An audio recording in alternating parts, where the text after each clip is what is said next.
할렐루야, 수요 예배에 오신 성도님들을 진심으로 환영하고 축복합니다. 영상으로 드리는 수요 예배지만은 우리가 마음과 정성을 다하여서 하나님께 예배하며 또한 예배함의 기쁨을 가득히 누리는 귀한 은혜의 시간이 되기를 간절히 소망합니다. 다 같이 찬양함으로 하나님께 영광을 올려드리도록 하겠습니다.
아멘. 함께 기도합니다. 거룩하신 하나님 아버지 감사합니다. 우리 가운데에 예배할 수 있는 기쁨을 허락하여 주시고 또한 말씀을 통하여서 은혜를 나누게 하여 주시니 감사합니다. 하나님 이 시간을 통하여서 영광을 받아주시고 또한 우리 가운데 주시는 말씀을 통하여서 더욱더 주님의 말씀 가운데로 나아가며 말씀을 기억하고 순종할 수 있는 능력과 지혜와 은혜를 베풀어 주시기를 간절하게 소망합니다. 마치는 시간까지 성령 하나님 친히 함께 하여 주옵소서. 예수 그리스도의 이름으로 기도드립니다. 아멘. 우리가 오늘 읽을 하나님의 말씀인 베드로후서 2장 1절에서 11절까지의 말씀입니다. 말씀 보겠습니다. 그러나 백성 가운데 또한 거짓 선지자들이 일어났었나니 이와 같이 너희 중에도 거짓 선생들이 있으리라. 그들은 멸망하게 할 이단을 가만히 끌어들여 자기들을 사신 주를 부인하고 임박한 멸망을 스스로 취하는 자들이라. 여럿이 그들의 호색하는 것을 따르리니 이로 말미암아 진리의 도가 비방을 받을 것이요 그들의 탐심으로써 지어낸 말을 가지고 너희도 이득을 삼으니 그들의 심판은 옛적부터 지체하지 아니하며 그들의 멸망은 잠들지 아니하느니라. 하나님이 범죄한 천사들을 용서하지 아니하시고 지옥에 던져 어두운 구덩이에 두어 심판 때까지 지키게 하셨으며 옛 세상을 용서하지 아니하시고 오직 의를 전파하는 노아와 그 7 식구를 보존하시고 경건하지 아니한 자들의 세상에 홍수를 내리셨으며 소돔과 고모라 성을 멸망하기로 정하여 죄가 되게 하사 후세에 경건하지 아니할 자들에게 본을 삼으셨으며 무법한 자들의 음란한 행실로 말미암아 고통당하는 의로운 롯을 건지셨으니 이는 이 의인의 그들 중에 거하여 날마다 저 불법한 행실을 보고 들음으로 그 의로운 심령이 상함이라. 주께서 경건한 자는 시험에서 건지실 줄 아시고 불의한 자는 형벌 아래게 두어 심판날까지 지키시며 특별히 육체를 따라 더러운 정욕 가운데에서 행하며 주관하는 일을 멸시하는 자들에게는 형벌할 줄 아시느니라. 이들은 당돌하고 자긍하며 떨지 않고 영광 있는 자들을 비방하거니와 더 큰 힘과 능력을 가진 천사들도 주 앞에서 그들을 거슬러 비방하는 고발을 하지 아니하느니라. 아멘. 구약 성경의 열왕기상 22장을 보면 400여 명의 거짓 선지자와 그리고 참 선지자의 모습이 등장을 하게 됩니다. 상황은 이렇습니다. 아람이라는 나라와 북이스라엘과 남유다의 연합군이 전쟁을 앞두고 있었죠. 남유다 왕이었던 여호사밧 그리고 북이스라엘 왕이었던 아합은 연합하여서 전쟁을 준비를 합니다. 이때 남유다의 여호사밧이 아합에게 이야기를 하는 거예요. 왕이여, 이 전쟁을 해도 되는지 아니면 안 되는지 하나님께 한번 여쭤봅시다. 그래서 아합은 선지자들을 부릅니다. 400여 명의 선지자들을 불러서 물어봅니다. 이 전쟁을 과연 해도 괜찮느냐? 그때에 400여 명의 선지자는 동일하게 이렇게 이야기를 합니다. 왕이여, 전쟁을 하십시오. 그러면 그 전쟁 가운데에서 승리할 것입니다. 400여 명의 선지자가 이렇게 이야기를 했는데 아합 왕의 마음은 왠지 미덥지가 못한 거죠. 그래서 이전부터 항상 물어보기만 하면 자기에게 쓴소리를 했었던 미가야 선지자를 부릅니다. 그리고 그 선지자에게 다시 한번 물어봅니다. 미가야 선지자는 처음에 동일하게 이야기를 합니다. 왕이여, 전쟁을 하십시오. 그러면 이 전쟁을 통해서 왕은 승리를 하게 될 것입니다. 그러나 아합 왕이 재차 진실하게 대답을 해달라라고 요구를 하자 미가야 선지자는 아합 왕에게 진실하게 이야기를 합니다. 열왕기상 22장 19절에서 23절까지의 말씀을 한번 봅니다. 미가야가 이르되 그런즉 왕은 여호와의 말씀을 들으소서. 내가 보니 여호와께서 그의 보좌에 앉으셨고 하늘의 만군이 그의 좌우편에 모시고 서 있는데 여호와께서 말씀하시기를 누가 아합을 꾀어 그를 길랏 라못에 올라가서 죽게 할꼬 하시니 하나는 이렇게 하겠다 하고 또 하나는 저렇게 하겠다 하였는데 한 영이 나와 여호와 앞에 서서 말하되 내가 그를 꾀겠나이다. 여호와께서 그에게 이르시되 어떻게 하겠느냐 이르되 내가 나가서 거짓말하는 영이 되어 그의 모든 선지자들의 입에 있겠나이다. 여호와께서 이르시고 너는 꾀겠고 또 이르리라. 나가서 그리하라 하셨은즉 여호와께서 거짓말하는 영을 왕의 이 모든 선지자 입에 넣으셨고 또 여호와께서 왕에 대하여 화를 말씀하셨나이다. 어떻습니까? 아합 왕 시대에 미가야 선지자는 분명히 하나님의 말씀을 들었어요. 그러나 그 하나님의 말씀을 선포할 때에 그 하나님의 말씀을 듣는 사람들의 반응은 진실된 하나님의 말씀을 즐거이 듣는 사람들보다도 거짓 선지자의 달콤한 그러한 예언의 말씀을 더 즐겨 들었던 자들이 무수히 많았습니다. 그때에 하나님께서는 이 미가야 선지자를 통하여서 그 거짓된 사람들 또한 달콤한 말에 귀를 기울였던 사람들을 전쟁을 통해서 멸하려 하시려고 하는 그러한 하나님의 뜻을 말씀을 통해서 살펴볼 수가 있습니다. 이처럼 거짓 선지자 그리고 참 선지자의 분명한 차이는 무엇이냐면 진실하냐 혹은 진실하지 않느냐 이것을 통해서 거짓 선지자와 참 선지자를 구별을 할 수가 있죠. 아합 왕 시대뿐만이 아니라 그 이전에도 혹은 그 이후에도 거짓 선지자는 여전히 존재를 했습니다. 진실한 선지자와 거짓 선지자의 분명한 차이는 진실을 선포하느냐 아니면 거짓을 선포하느냐 이러한 차이가 있는데 선지자도 사람인지라 사람에게 위험이 닥쳤을 때에 심지어 목숨의 위협이 다가왔을 때에 그럼에도 불구하고 진실을 이야기하는 선지자 그건 진짜 참 선지자죠. 그런데 자기의 목숨을 위태로움 가운데에서 벗어나고자 거짓을 말할 수 있는 선지자들이 얼마든지 존재를 한다라는 것을 우리는 기억을 해야 될 것입니다. 거짓 선지자는 위기 가운데에서 목숨을 내어놓고 진실을 이야기를 하지 못합니다. 상황을 살피고 안위를 살피고 그리고 더 나아가서 자기의 욕심을 채우기도 하죠.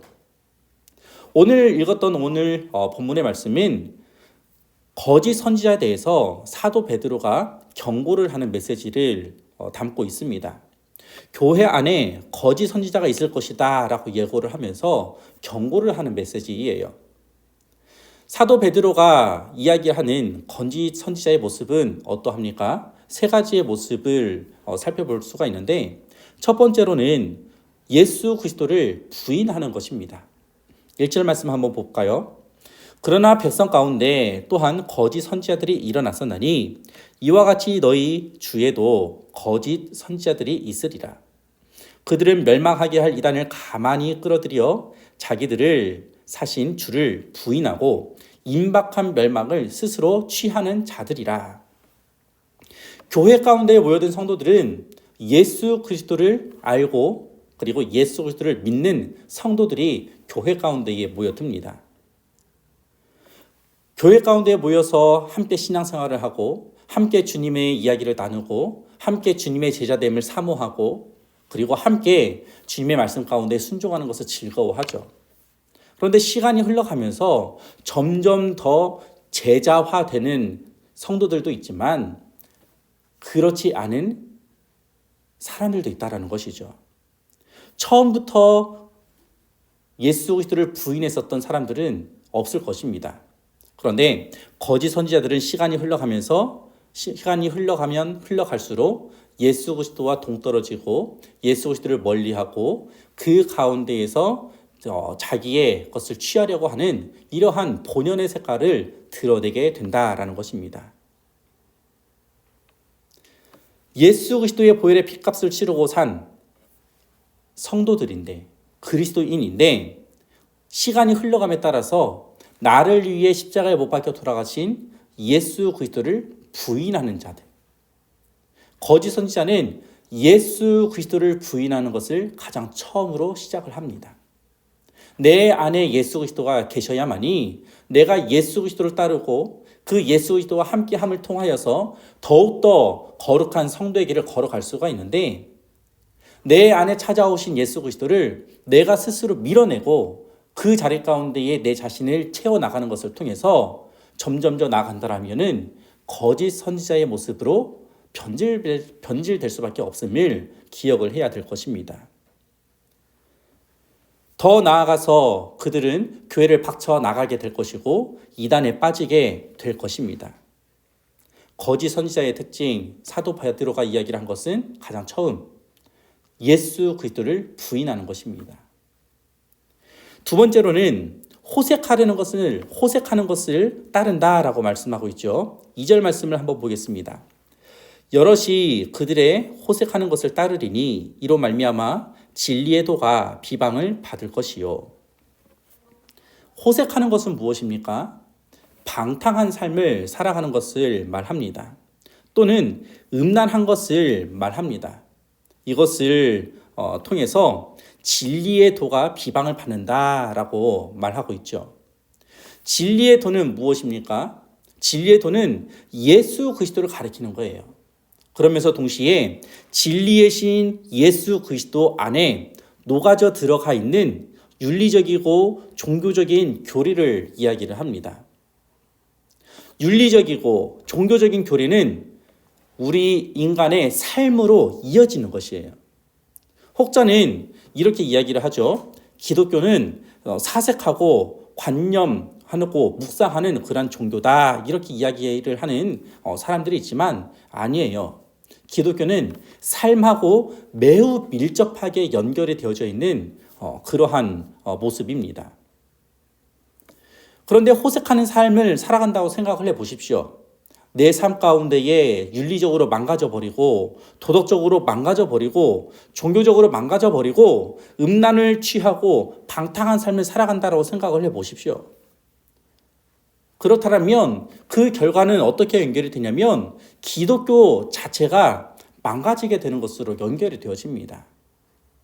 그리스도인들의 삶 가운데에 부패가 되어지고 윤리적으로 도덕적으로 종교적으로 다 무너져 버린다면 그 사람들을 더 이상 그리스도인이다라고 말을 할 수가 없게 되는 것입니다. 오늘날 많은 언론에서 교회의 부패상을 보도하고 있습니다. 목회자의 타락상을 보도하고 있어요. 이것은 무엇을 이야기를 합니까? 예수 그리스도의 피로 산 교회가, 그 기독교가 자체적으로 쇠퇴화되고 있습니다라는 것을 말해주고 있는 것입니다.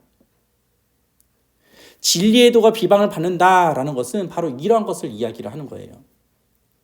그러므로 진리의 도가 비방받지 않기 위해서는 우리가 우리의 삶 가운데에 그리스도의 삶 가운데에 철저하게 말씀 가운데에 진리 가운데에 순종하고자 하는 그러한 삶의 연결적인 부분들이 반드시 요구가 되어집니다.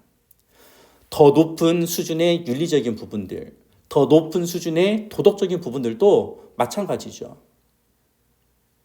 호색하는 것을 따르는 것을 좋아한다면 기독교의 쇠퇴를 막을 수가 없을 것이고, 호색하는 것을 따르는 것을 좋아한다면 그리스도인이라고 이야기를 하지만 그 본질은 거짓 선지자의 모습을 취하고 있는 것을 우리가 기억해야 될 것입니다. 세 번째로 사도 베드로가 이야기를 하고 있는 모습은 탐심으로 이득을 취하는 모습입니다. 3절 말씀을 한번 보겠습니다. 그들이 탐심으로써 지연의 말을 가지고 너희로 이득을 삼으니 그들의 심판은 옛적부터 지체하지 아니하며 그들의 멸망은 잠들지 아니하느니라. 거짓 선지자들이 보이는 또 다른 특징은 바로 탐심, 욕심입니다. 물질에 대한 욕심도 있고요. 권력에 대한 욕심도 있어요. 명예에 대한 욕심도 있고요. 끊임없이 나타나는 욕심의 모습들을 취하고 있습니다. 아무리 선행을 한다 하더라도 그 내면 가운데에 그 본심이 따로 있다라면은 그 선행의 모습은 순수하다 또는 올바르다라고 말을 할 수가 없겠지요. 마가복음 11장을 보면 예수님께서 성전을 깨끗하게 하시는 사건이 등장을 하죠. 6월절이 가까이 왔었을 때에 예수님께서는 예루살렘에 가셨고 성전에 들어가셨습니다. 그런데 성전 안에 들어갔더니 그 안에는 매매하는 사람들, 돈을 바꿔주는 사람들, 완전히 시장처럼 보지 못할, 경험하지 못할 그러한 시끄러운 광경들이 펼쳐지고 있는 것이에요. 예수님께서는 그 광경을 바라보시면서 상을 뒤엎어 버리시고 비둘기 파는 자들 다 내쫓아 버리시고, 그리고 이렇게 말씀을 하시죠. 마가복음 11장 17절 말씀입니다. 이에 가르쳐 이르시되 기록된 바 내 집은 만민이 기도하는 집이라 칭함을 받으리라고 하지 아니하느냐. 너희는 강도의 소굴을 만들었도다. 예수님께서는 뭐라고 말씀하십니까? 이 교회가, 이 성전은 기도하는 집이라. 그런데 너희들은 어떻게 만들었느냐? 강도의 소굴로 만들어 버렸구나. 왜 강도의 소굴이라고 예수님께서 말씀하셨을까요? 성전에서 일하는 사람들, 성전에서 최고의 이 권력을 가지고 있는 사람들, 대제사장을 비롯한 성전과 관련된 사람들이 바로 유월절을 맞춰서 예배하러 오는 자들이 드릴 그 예물들, 짐승들을 가지고 장사를 해버리는 것입니다. 평상시보다도 7배, 10배 더 많은 이 값을 매기면서 부당이익을 취하는 거예요. 그리고 순례객들을 향하여서 편의성을 제공을 한다라는 이러한 이유로 성전 안에서 물건을 파고 살 수 있게끔 이 성전의 기능을 완전히 무시해 버렸습니다. 순례객들은 하나님께 예배하기 위하여서 예루살렘 성전을 방문을 하지만 정작 성전에 대해서 너무나도 잘 알고 성전에서 봉사를 해야 하는 대제사장과 제사장들, 종교 지도자들은 그 성전을 자신의 욕심을 채우는 도구로 전락시켜 버렸죠. 6월절이 되면 그들은 스스로 대목이다라고 이야기를 하며 더 많은 재물들을 준비를 하고 더 많은 환전할 수 있는 돈들을 준비를 하면서 이 순례객들을 맞을 준비를 하죠. 그리고 속으로는 더 많은 부를 얻을 것을 기대하며 즐거워하고 있죠. 예수님께서는 바로 그 모습을 바라보시면서 강도의 소굴로 말씀하시고 성전 안에서 매매하는 것들을 다 엎어버리시고 성전의 본래의 기능은 기도하는 집이다 라고 말씀하시면서 그 본래의 모습을 회복시키시려는 예수님의 그 모습을 살펴볼 수가 있습니다. 탐심은 내 자신의 욕구와 욕심을 채우기 위해서 무언가를 취하고자 하는 것이죠. 어떻게 보면은 우리의 본심이라고 말씀을 할 수가 있습니다. 참 선지자들은 탐심이 아니라 진실됨을 추구하지만 거짓 선지자들은 진실됨을 표현하면서 본심 가운데에는 바로 이기적이고 욕심을 채우려고 하는 탐심을 가지고 있습니다. 사도 베드로는 이렇게 세 가지의 모습을 통해서 거짓 선지자들의 모습이 교회 안에 있음을 경고하고 있습니다. 그러면서 그 거짓 선지자들 가운데에 반드시 심판이 있을 것을 구약의 인물들을 예를 들어 설명하고 있는데요. 먼저는 범죄한 천사들 어떻게 심판을 받고 있습니까? 용서하지 아니하신다 하나님께서. 그리고 지옥에 던져 어두운 구덩이에 두어서 심판 때까지 지킬 것이다 라는 이러한 이 심판을 말씀하시죠. 노아 시대의 사람들은 어떠합니까? 노아와 7 식구는 하나님께서 보호해 주셨습니다. 그러나 노아를 비방하고 조롱했었던 다른 사람들, 즉 경건하지 않은 자들은 홍수 심판 가운데에 모두 사망을 하고 말았죠. 소돔과 고모라는 어떻습니까? 멸망하기로 정하여서 그곳 가운데 있는 사람들은 모두 다 죄로 변해버렸습니다. 하지만 의로운 롯은 하나님께서 건져주셨죠. 이것을 종합하면 경건한 자들 가운데에는 시험에서 건져주시고 불의한 자들은 형벌 아래 두어서 심판날까지 지키신다라는 것입니다. 9절 말씀을 한번 보겠습니다. 주께서 경건한 자는 시험에서 건지실 줄 아시고 불의한 자는 형벌 아래에 두어 심판날까지 지키시며, 말씀 가운데에서 말하는 시험에서 건지신다라는 것은 다가오는 시험이나 시련을 하나님께서 막아주신다, 이러한 의미가 아닙니다. 노아는 120년 동안 방주를 만들면서 온갖 조롱과 경멸과 비웃음 이런 것들이 너무나도 많았습니다. 하지만 노아는 이러한 자신을 향한 이 조롱거리들을 견뎌야 했죠. 롯은 어떻습니까? 소돔과 고모라에 살면서 주민들의 악행으로 말미암아 심한 심적인 고통 가운데에 처해져 있었죠. 그 고통을 당해야만 했습니다. 그러나 궁극적으로 롯은 소돔과 고모라가 멸망할 때에 건짐을 받았습니다. 본문 가운데에서 시험에서 건지신다라는 이 말씀의 의미는 삶 가운데 펼쳐지는 단시일적인 시험, 시련, 문제, 어려움, 여기에서 건지시는 하나님의 은혜를 말하는 것이 아닙니다. 물론 하나님께서 은혜를 베푸셔서 단시일적인 문제들 가운데에 보호를 해 주실 수도 있어요. 하지만 궁극적으로 본문에서 말하는 시험에서 건지신다라는 것은 하나님께서 구원을 해 주십니다. 하나님께서 구원해 주십니다라는 이러한 의미를 담고 있습니다. 또한 불의한 자에게는 분명한 형벌이 있다라고 말씀을 하시는 것이죠. 노아 시대에 수많은 사람들이 홍수 가운데에 형벌을 받았듯이 소돔과 고모라에 사는 사람들이 불에 타는 형벌을 받았듯이 분명한 형벌이 불의한 자들 가운데에는 놓여져 있는 것이죠. 사랑하는 성도 여러분, 거짓 선지자, 거짓 선생은 사도 베드로의 시대, 초대교회 시대 가운데만 존재하는 것은 절대로 아닙니다. 오늘날 우리 교회 가운데에도 얼마든지 존재할 수가 있어요. 거짓 선지자, 거짓 선생의 특징이 무엇이라고 이야기를 했습니까? 첫 번째, 예수 그리스도를 부인하는 사람들입니다. 두 번째, 호색하는 사람들입니다. 세 번째, 탐심을 품는 사람들입니다. 우리가 예수 그리스도를 믿고 예수 그리스도를 주로 고백을 하고 신앙의 길을 걸어가고 있지만 우리의 본심 가운데에 예수 그리스도를 부인하고 있다라면, 또는 우리의 본심 가운데에 호색하는 것을 즐거워하고 있다라면, 우리의 본심 가운데에 탐심을 품고 있다라면 얼마든지 우리 자신이 거짓 선지자 또는 거짓 선생의 모습으로 변질될 수 있다는 것을 기억해야 될 것이죠. 거짓 선생으로 넘어지지 않기 위해서 그러면 어떻게 해야 되겠습니까?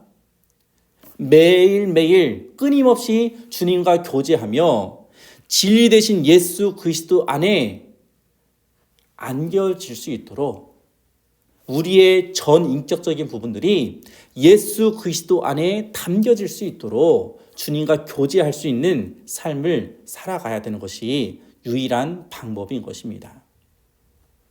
사랑하는 성도 여러분, 우리가 오늘의 말씀을 기억을 하면서 내 자신을 매일매일 점검하고 또한 바라보기를 소망합니다.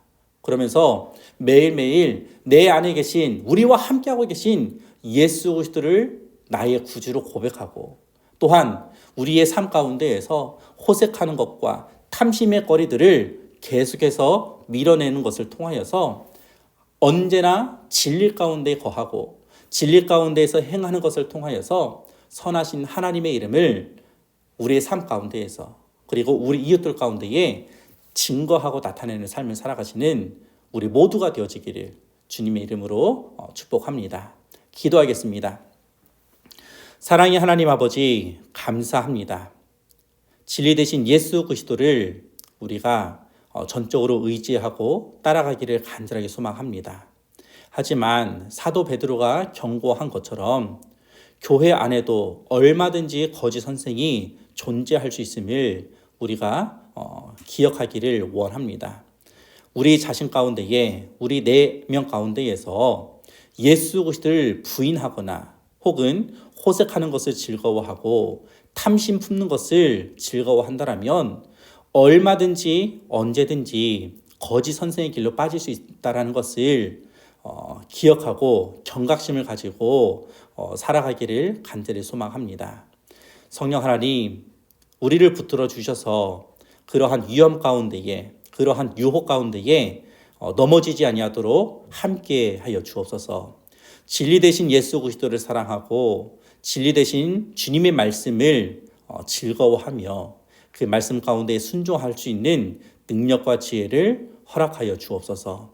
그리하여서 매일매일의 삶 가운데에서 예수 그리스도의 모습이 우리의 삶 가운데에 나타나게 하여 주시고, 또한 우리 주변의 이웃들 가운데에 예수 그리스도의 모습을, 또한 말씀에 순종하는 모습을 통하여서 선한 영향력으로 증거되고 살아갈 수 있도록 우리의 삶들을 붙들어 주옵소서.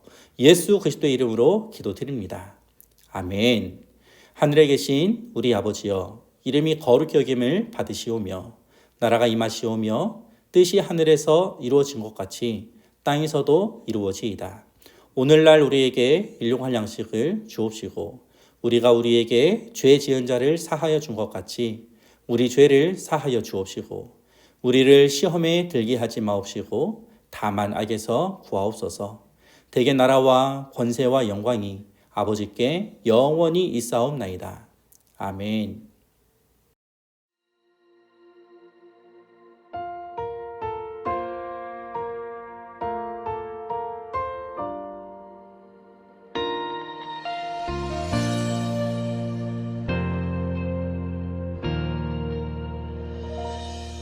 주의 말씀 따라서 살아가기 원하네. 세상의 소금 되어 주만 나타내리라. 주의 말씀 따라서 살아가기 원하네. 세상의 빛이 되어 예수만 높이리라. 하나님 나라 임하시오며 거룩한 뜻이 이루어지리라. 모든 어둠 이기었도다. 오 주님만 영광 받으소서.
아버지께 영원토록 모든 영광 모든 찬양 하나님께 있습니다.